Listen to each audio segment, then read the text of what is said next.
The Watchmen movie has been through, I don't know how many directors, producers, studios for many, many years, kind of 20 years, I guess, at least. And the fact that Zack Snyder is making it, you know, a guy who clearly loves comics and is very familiar with it and realises the importance of sticking to the original themes. I mean, just amazing stuff.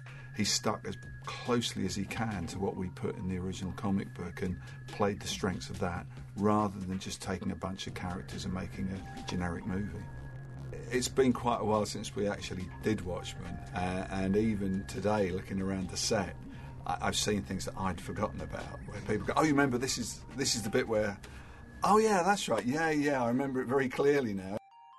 My first impressions are I'm just bowled over by the level of attention to detail. I mean, every little corner of everything has been considered.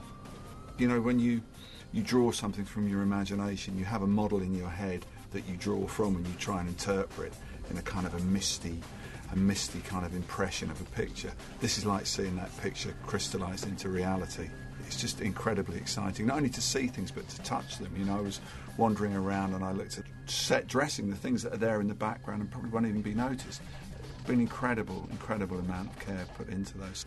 It's an amazing thing to see an actual newspaper printed on newsprint that says, you know, some headline about Dr. Manhattan or you know, masked crime busters or something.